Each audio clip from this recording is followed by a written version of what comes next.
Lors du précédent épisode, nous avons vu les artefacts, c'est-à-dire les éléments produits par la Scrum Team. Nous allons maintenant aborder les événements, c'est-à-dire les rencontres formelles de Scrum. Le premier événement est le sprint lui-même. Nous avons évoqué le sprint en tant que période de temps où étaient produits les différents éléments de Scrum. Le sprint est également un conteneur pour tous les autres événements. Le premier événement contenu dans le sprint est le sprint planning.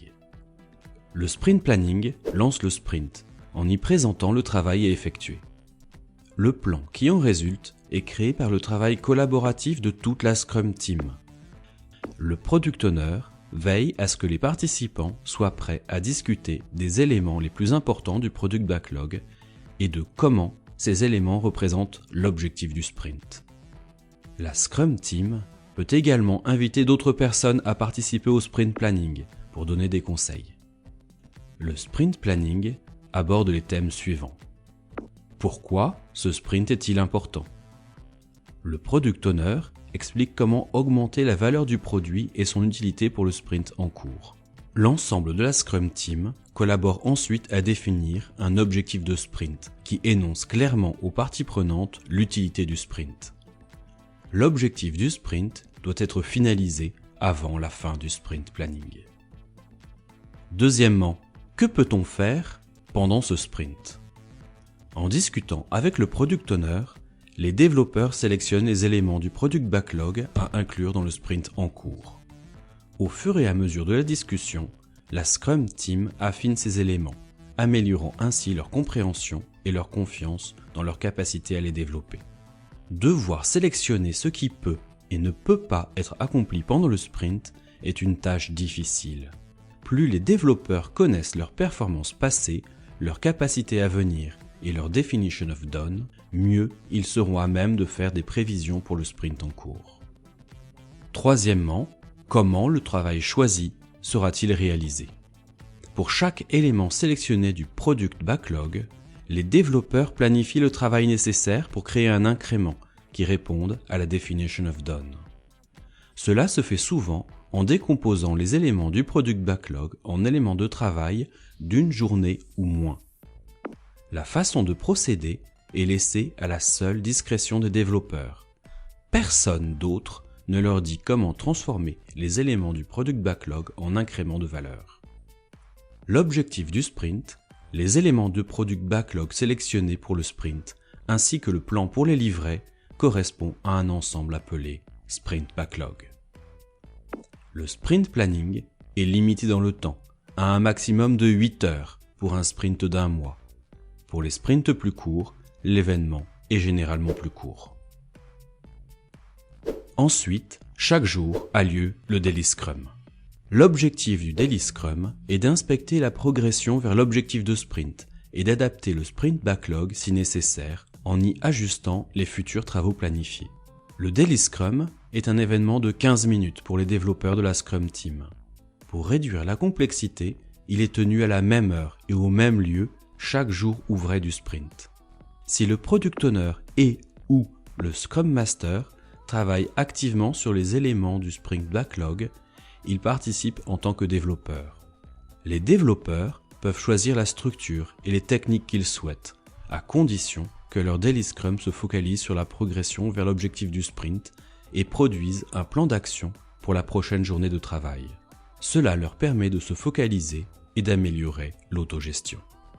Les Daily Scrum améliorent la communication, aident à identifier les obstacles, favorisent la prise de décision rapide et, par conséquent, éliminent la nécessité de faire d'autres réunions.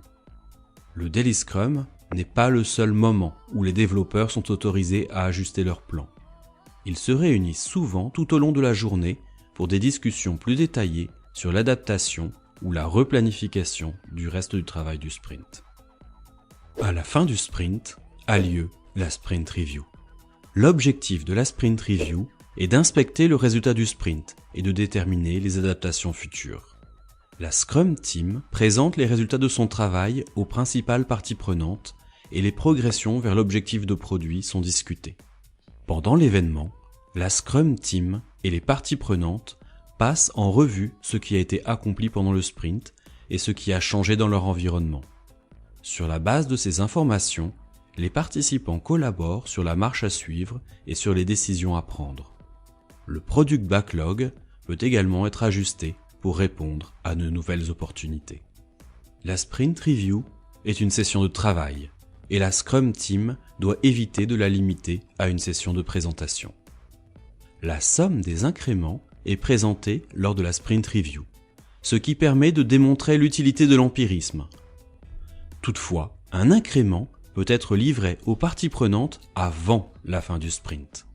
La Sprint Review ne doit jamais être considérée comme le seul moment pour délivrer de la valeur. La Sprint Review est l'avant-dernier événement du sprint et se limite dans le temps à un maximum de 4 heures pour un sprint d'1 mois. Pour les sprints plus courts, l'événement est généralement plus court. Enfin, a lieu la rétrospective.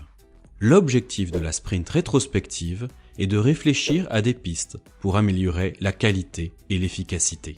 La Scrum Team inspecte le déroulement du dernier sprint en ce qui concerne les individus, les interactions, les processus, les outils et leur definition of done. Les éléments inspectés varient souvent selon le domaine d'activité. Les hypothèses qui les ont fait dévier sont identifiées et leurs origines explorées. La Scrum Team discute de ce qui s'est bien passé pendant le sprint, des problèmes rencontrés et de la manière dont ces problèmes ont été ou n'ont pas été résolus. La Scrum Team identifie les changements les plus utiles pour améliorer son travail. Les améliorations ayant le plus d'impact sont abordées dès que possible. Elles peuvent même être ajoutées au sprint backlog pour le prochain sprint. La sprint rétrospective conclut le sprint. Elle est limitée dans le temps à un maximum de 3 heures pour un sprint d'1 mois. Pour les sprints plus courts, l'événement est généralement plus court. Nous venons de voir quels sont les événements Scrum. Lors du prochain épisode, nous verrons la théorie et les valeurs de Scrum, puis nous ferons un résumé du Scrum Guide. Si cette vidéo vous a plu, n'hésitez pas à la liker et vous abonner avec notification. Ceci aidera la chaîne et vous permettra de ne pas manquer les prochains épisodes. Alors, à bientôt!